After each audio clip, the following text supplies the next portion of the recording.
modul 12 ini tentang informasi akuntansi. Kira-kira apa yo sistem informasi akuntansi? Oh, dilihat dari judulnya, ini berhubungan sama apa? Sistem informasi.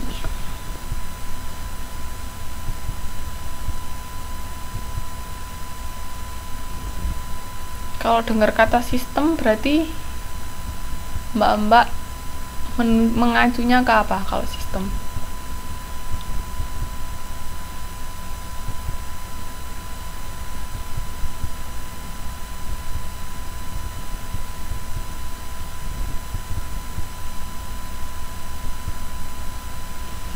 Nggak ada yang jawab. Oke. Sistem itu berhubungan dengan komputerisasi. Nih, sistem yang digunakan untuk mengumpulkan dan mengolah transaksi untuk kemudian disampaikan ke pihak yang berkepentingan. Jadi sekarang itu untuk mencatat semua transaksi akuntansi, terus mencatat semua ya transaksi-transaksi, terus bikin laporan keuangan itu sudah bisa secara sistem komputerisasi. Jadi ada manual. Kalau manual ya kita mencatat biasa kayak kita latihan soal itu, kita mencatat transaksi secara manual. Tapi kalau sudah berupa sistem itu berarti yang mengerjakan komputer. Kita sebagai manusia cuma tinggal menginput aja ke data ke komputer, nanti otomatis komputer yang menjalankan semua. Jadi lebih simpel sebenarnya kalau pakai sistem ini, nggak perlu kita mencatat satu persatu. Nah, prinsip dari sistem akuntansi efek dua otak. Kok bisa dua otak? Kenapa?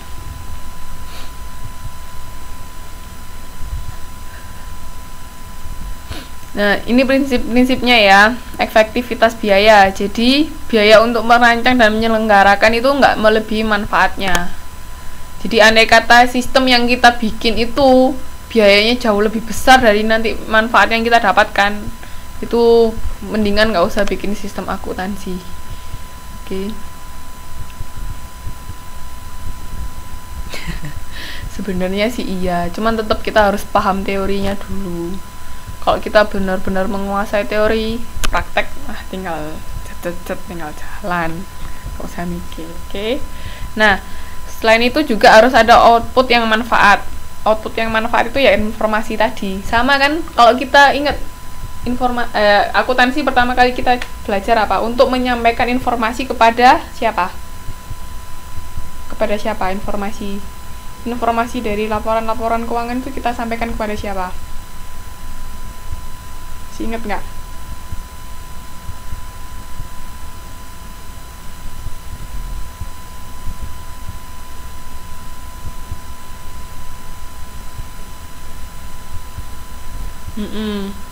Jadi sama aja, menggunakan sistem komputer atau manual itu yang kita hasilkan nanti berupa informasi. Jadi informasi kepada stakeholder. Nah, ini karakteristik informasi itu harus dapat dipahami, relevan, andal, tepat waktu, sama akurat. Itu karakteristik informasi. Terus ada lagi prinsip yang ketiga, itu fleksibilitas.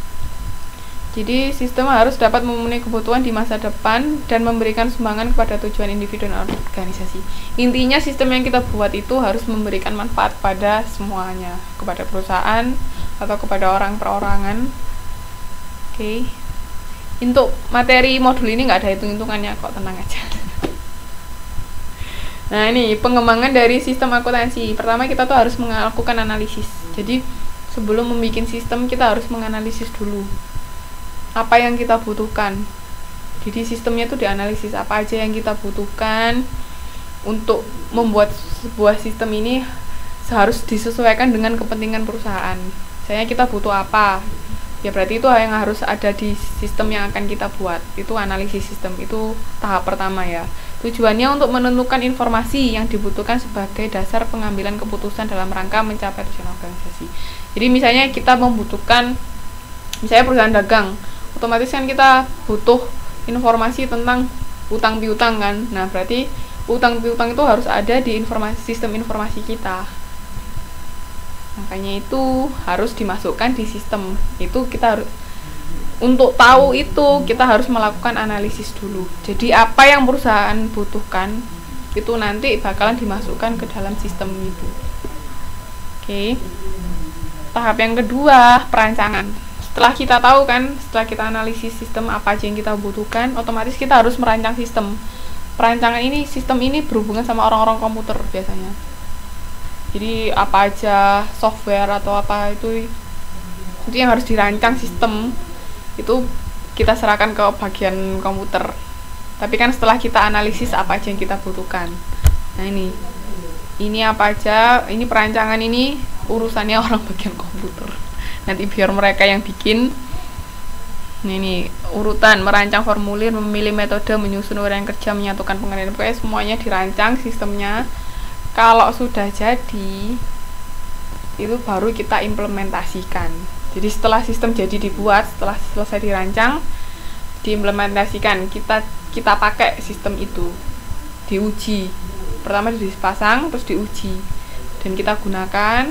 Nanti andai kata ada kekurangan atau ada kendala apa, itu baru kita masukkan ke tahap berikutnya, tindak lanjut.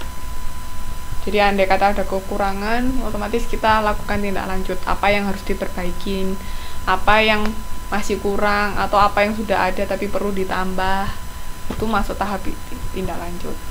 Oke, sampai sini ada yang mau ditanyakan berhubungan dengan pengembangan sistem akuntansi. Jadi ingat, pertama analisis, kita analisis apa yang kita butuhkan. Kedua, kita rancang sistem itu. Ketiga, kita implementasikan sistem. Setelah selesai dirancang, kita gunakan, implementasikan penggunaan, diimplementasikan.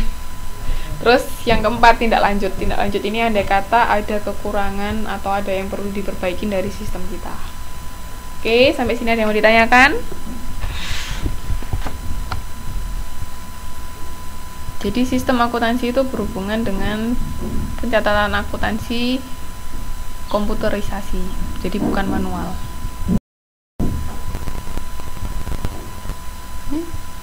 Oke.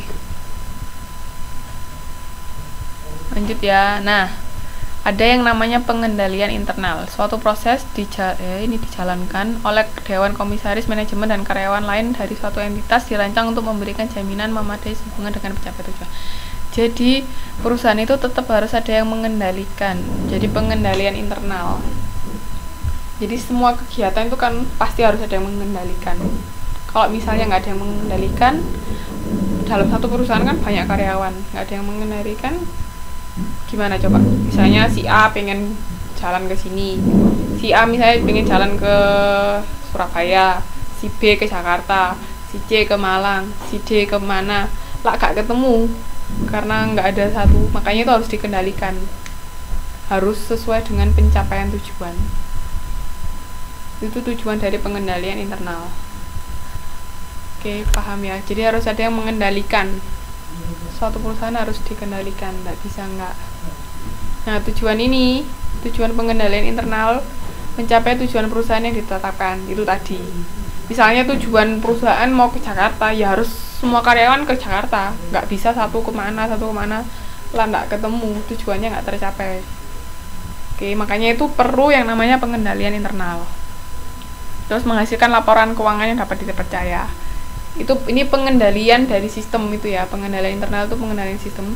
Terus mematuhi hukum dan peraturan yang berlaku. Otomatis itu pastilah, perusahaan nggak mungkin bisa berbuat sewenang-wenang, kan pasti ada hukum yang berlaku. Karena perusahaan merupakan badan hukum.